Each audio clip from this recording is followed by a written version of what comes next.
Welcome to our channel Special Science Study. जय Hind. Class 8 maths exercise 3.1 एक number. निम्नलिखित में से कौन सी संख्याएं पूर्ण घन है? तो पूर्ण घन बनाने के लिए हम लोगों को सबसे पहले यहाँ पर 1000 है एक नंबर में, 1000 को एलसीएम लेना होगा। उसके बाद इसको त्रिक करेंगे। त्रिक करने के बाद अगर त्रिक बन जाता है तो वो पूर्ण घन है, अन्यथा ये पूर्ण घन नहीं है। तो चलिए हम लोग इसको 2 से देते हैं तो 500 हो जाएगा, फिर 2 से देंगे तो 250 हो जाएगा, फिर 2 से देंगे तो 125 हो जाएगा। उसके बाद ये इसको देखेंगे 5 से जाएगा ये तो 5 25 होता है 125, फिर 5 से देंगे तो हो जाएगा 5।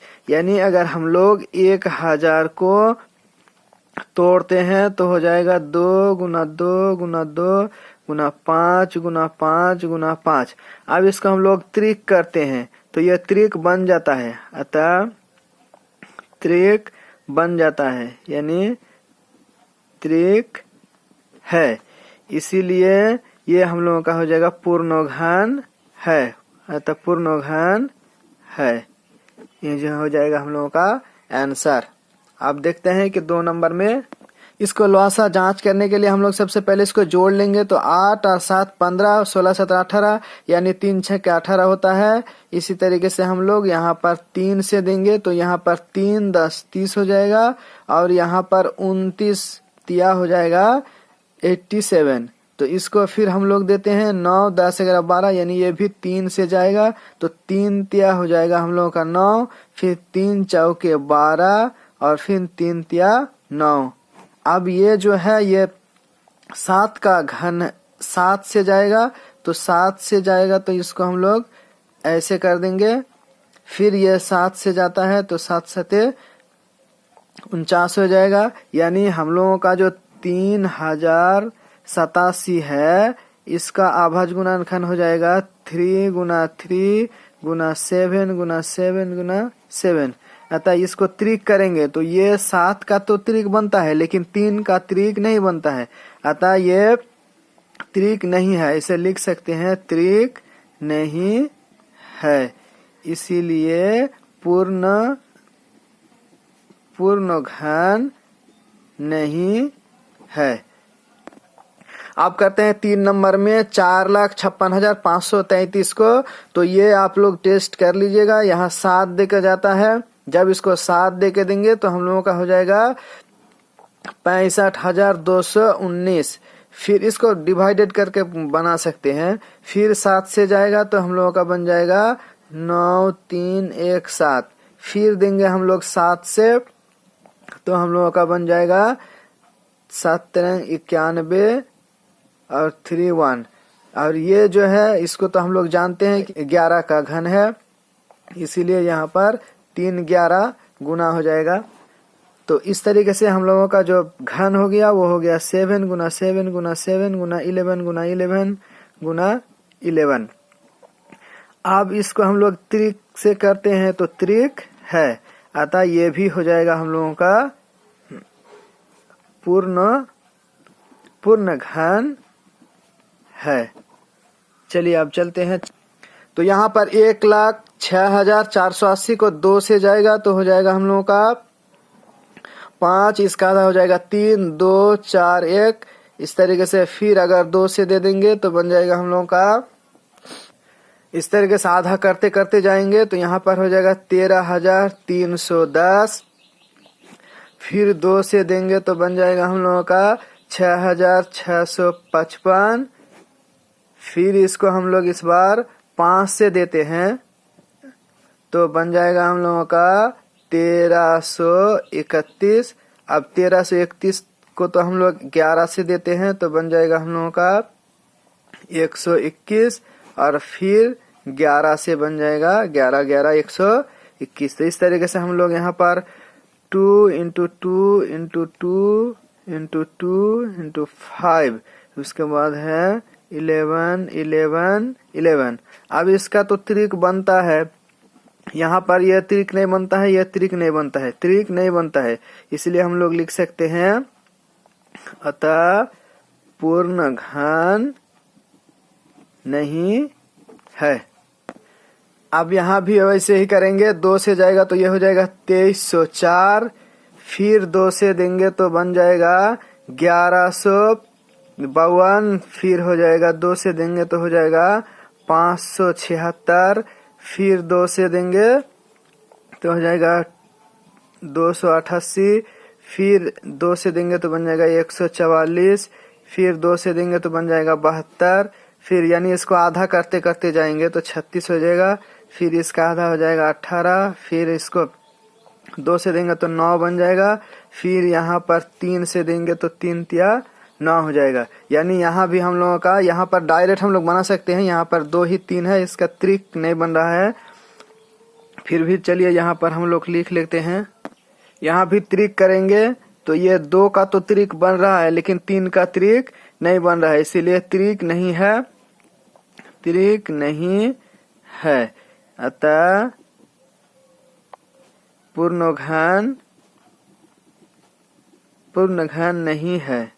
तो इस तरीके से 1 नंबर खत्म हो गया। प्रश्नावली 3.1 का 2 नंबर, प्रत्येक के लिए वह सबसे छोटी संख्या ज्ञात कीजिए जिससे निम्नलिखित संख्याओं को गुणा करने पर पूर्ण घन प्राप्त होगा। यानी पूर्ण घन प्राप्त होने के लिए कितने से गुणा करना पड़ेगा। तो आइए सबसे पहले हम लोग 256 का एलसीएम ले लेते हैं। चलिए, तो 256 का हो जाएगा 128, फिर 128 का हो जाएगा 64, फिर इसका आधा हो जाएगा 32, फिर इसका आधा हो जाएगा 16, इस प्रकार 8, 4, उसके बाद हो जाएगा 2।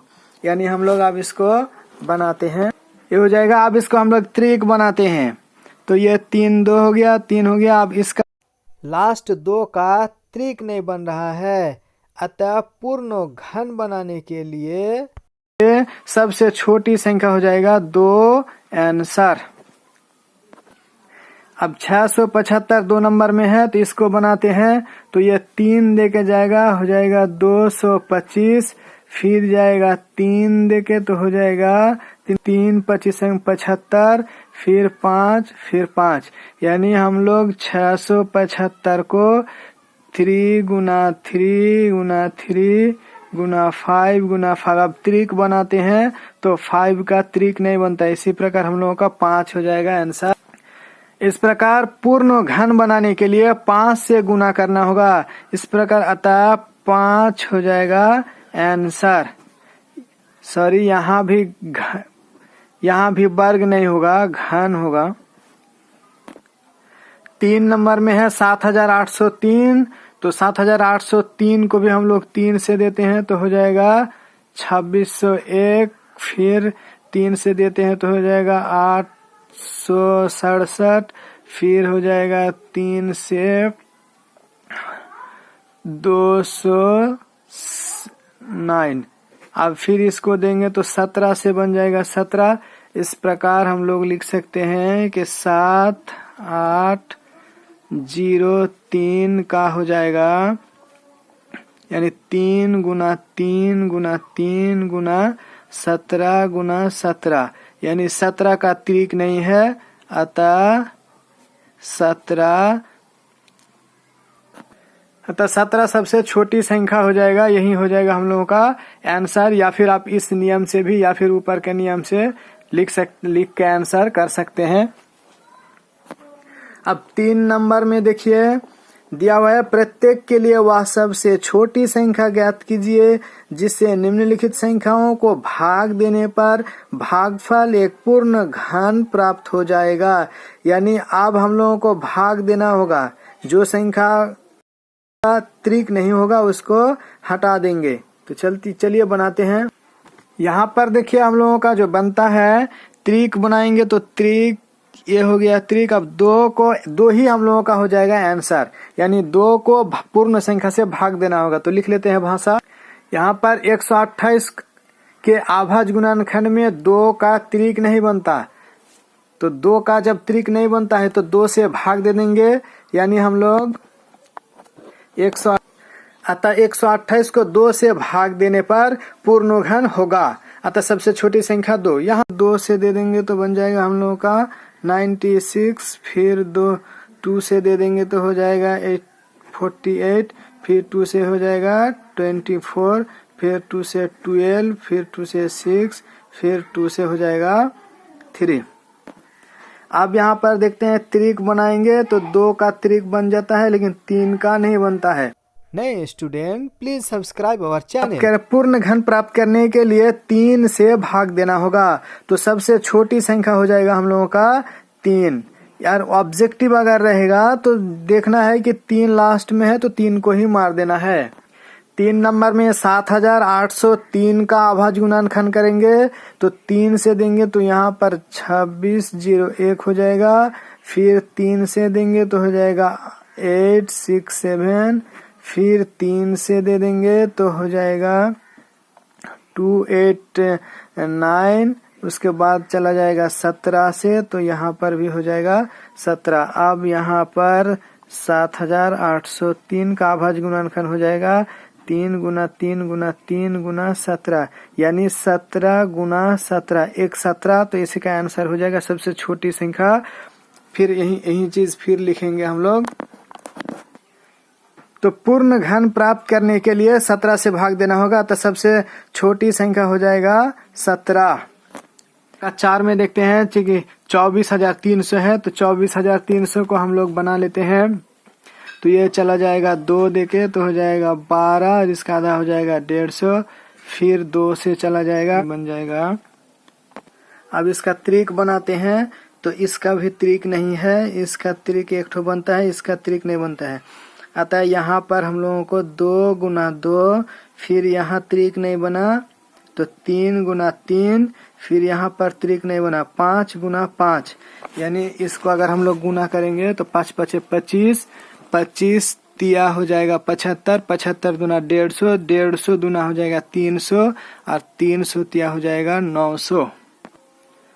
अतः पूर्ण घन बनाने के लिए 24,300 को 900 से भाग देना होगा, या तभी हम लोगों का अतः सबसे छोटी संख्या हो जाएगा 900 आंसर।